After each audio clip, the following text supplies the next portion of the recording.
अस्सलाम वालेकुम नाज़रीन, चाइल्ड केयर प्रोग्राम के सिलसिले में डॉक्टर सुहेल असलम हाज़िर हूँ। हम अपने नौज़ायदा बच्चे के बारे में बातचीत आजकल कर रहे हैं, तो इसके हमने बात की माँ के दूध की अहमियत के ऊपर। बहुत ज़रूरी है, पहले 6 महीने हम सिर्फ माँ का दूध पिलाएंगे। फिर हमने बात की कि हिफाजती टीकों बहुत ज़रूरी है और इसके बारे में किसी किस्म की गलत इन्फॉर्मेशन, गलत मालूमात पे आप कान ना धरें और आप उसके बारे में अपने सारे बच्चों को जो उनका हिफाजती टीकों का शेड्यूल है उसके मुताबिक हिफाजती इंजेक्शन लगवाइए। और उसके बाद अगली जो चीज़ माँ बाप के करने की है वो आज हम डिस्कस करेंगे, वो है उसका ग्रोथ और डेवलपमेंट को मॉनिटर करना। 6 हफ्ते की उम्र में दोबारा मुआयना होता है, फिर 10 हफ्ते की उम्र में, फिर 14 हफ्ते की उम्र में, फिर इस तरह 6 महीने। ये इस तरह मुआयने की तारीख इसलिए रखी गई है कि इसी वक्त पे क्योंकि हिफाजती टीके लग रहे होते हैं और इसी वक्त पे हिफाजती टीके के साथ साथ आप अपने मुआलिज से, अपने चाइल्ड स्पेशलिस्ट से मुलाकात करके बच्चे की ग्रोथ और उसकी डेवलपमेंट को देख सकते हैं। अच्छा, ग्रोथ में हमने ये देखना है कि इसका वज़न जिस हिसाब से बढ़ना चाहिए, उसकी ग्रोथ चार्ट्स हैं जिसमें आपको मिनिमम और मैक्सिमम, कम से कम और ज़्यादा से ज़्यादा वज़न कितना बढ़ना चाहिए वो लिखा होता है। उसके अंदर हमने देखना है कि ग्रोथ कर्व के अंदर ये बच्चा है, उसी के साथ साथ हम उसकी हाइट या उसकी लेंथ देखते रहते हैं कि उस बच्चे की जो लेंथ है वो अपनी उम्र के हिसाब से बढ़ रही है। और तीसरी चीज़ हम उसके सर का सरकमफ्रेंस देखते, सर का साइज़ देखते। ये इस 6 हफ्ते पे किया जाता है, फिर 10 हफ्ते पे, फिर 14 हफ्ते पे।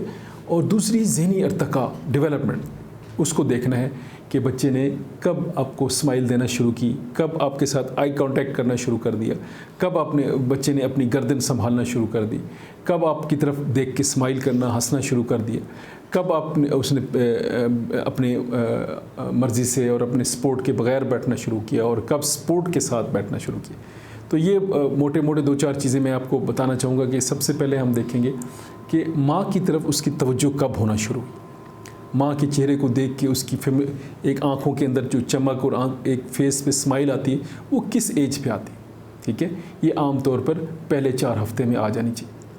फिर दूसरा हमने देखना है गर्दन अपनी कैसे संभाल। आम तौर पर 4 से 8 हफ्ते, 1 से 2 महीने की उम्र के दौरान में, पहले 3 महीने के अंदर अंदर, कुछ बच्चों में थोड़ा सा लेट भी हो सकता है, तो बच्चे को अपनी गर्दन खुद सहारे के साथ संभाल लेनी चाहिए। जब आप उसको लेके बैठें तो वो गर्दन सेंटर में ऐसे जैसे मैंने रखी हुई ऐसे रख सके। फिर हमने देखना है कि बच्चे जो है वो सपोर्ट के बगैर 4 से 5 महीने के दरमियान में सपोर्ट के साथ बच्चे को बैठना चाहिए और 6 से 9 महीने के दौरान में बच्चे को बगैर सपोर्ट के बैठ जाना चाहिए। ये मोटी मोटी चीज़ें, और भी चीज़ें हैं, तो ये चीज़ें मोटी मोटी आपने देखनी है। जब जिन माओं के एक से ज़्यादा बच्चे होते हैं वो अपने बच्चे को अपने पिछले बच्चे के साथ उसका कंपेयर कर सकते हैं कि जो मेरा पहला बच्चा था वो तो 3 हफ्ते में 3 महीने में गर्दन संभाल ली थी, ये गर्दन नहीं संभाल रहा।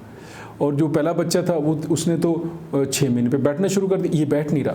तो ये वाली जो चीज़ें हैं ये माँ बाप ने इस पे नज़र रखनी है, क्योंकि जितना अर्ली हम इसको पिक करेंगे, जितना जल्दी हमें पता चलेगा कि बच्चे की ज़हनी नशोनुमा में कोई नुक्स हो रहा है, उतना जल्दी हम उसकी तशख़ीस कर सकेंगे और उतना जल्दी हम उसका इलाज कर सकेंगे।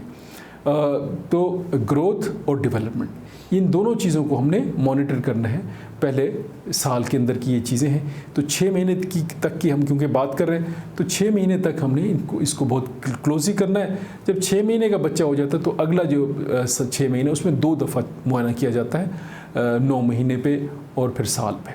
तो ये जो मोटी मोटी जो ग्रोथ और डेवलपमेंट की चीज़ें हैं ये माँ बाप ने इस पर नज़र रखनी है कि क्या आपका बच्चा आपको देख रहा है, आई कांटेक्ट कर रहा है, क्या आप ज़ोर से कोई आवाज़ आती है, क्लैप करते हैं या चुटकी बजाते हैं तो वो क्या एकदम से रुक जाता है। ये 2 चीज़ें ज़ाहिर करती है कि इसकी देखने की सलाहियतें और इसकी समात की सलाहियतें, सुनने की सलाहियत ठीक है।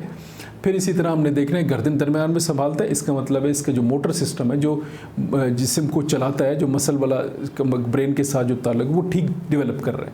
इसी तरह बैठना है। फिर उसके बाद इंशाल्लाह हम आगे बात करेंगे चीज़ों को पकड़ने की, फिर उसके बाद बैठने की, दूसरी चीज़ें।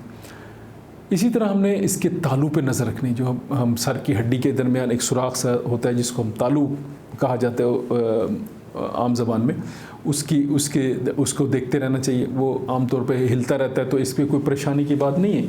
बहुत सारे लोग इस बारे में भी आके हमें बच्चे को मुआयना कराते हैं कि तो हमारे बच्चे का सर का तालू बार बार हिलता रहता है, क्योंकि दिमाग के अंदर उसके साथ खून की नालियाँ होती, जब वो उसकी दिल की धड़कन से खून की नालियों में नब्ज़ चलती है, तो इसी तरह तालू भी हरकत करता है। तालू को बहुत टाइट होना और बहुत उभरा हुआ होना एक परेशानी की बात है। तो उसको देखना कि बहुत उभरा हुआ, ऐसे डूम की शक्ल का तो नहीं बना हुआ। वो अगर उभरा हुआ है तो आपको अपने मुआलिज चाइल्ड स्पेशलिस्ट को दिखाना है, और अगर आप उस पर हाथ रखते हैं और वो बहुत टाइट महसूस होता है, तब भी आपने अपने मुआलिज को, अपने बच्चे के मुआलिज को, अपने चाइल्ड स्पेशलिस्ट को के साथ इस बारे में रब्ता करना है। इंशाल्लाह ये जो ग्रोथ और डेवलपमेंट के बाकी मसाइल हैं, इस पे बारे हम बात करेंगे, क्योंकि बहुत बड़ा एक हिस्सा बीमार बच्चों का जो हम देखते हैं वो उन बच्चों का है जो जहनी तौर पर उनकी नशोनुमा ठीक ना हो सकी और वो बाद में उनको दौरे पड़े या वो अपने जो जहनी इर्तिका है उनका सही नहीं हुआ। तो उसको जितना हम जल्दी पिक करते हैं, जितना जल्दी उसकी तशख़ीस करते हैं, उतना जल्दी उसके इलाज में उसकी हेल्प होती है। और ये क्योंकि पिक करता है, इस बात को सबसे पहले महसूस वालिदैन करते हैं, तो इसलिए मैंने ज़रूरी समझा कि वालिदैन इस बारे में थोड़े से अप्राइज़ हो जाएं, इसके बारे में थोड़े से मोहतात हो जाएं। इस बारे में कोई और आपके जहन में सवाल हो तो आप मुझसे रब्ता कर सकते हैं नीचे दिए गए नंबर पे। इंशाल्लाह दोबारा मुलाकात होगी। Thank you. अस्सलाम वालेकुम।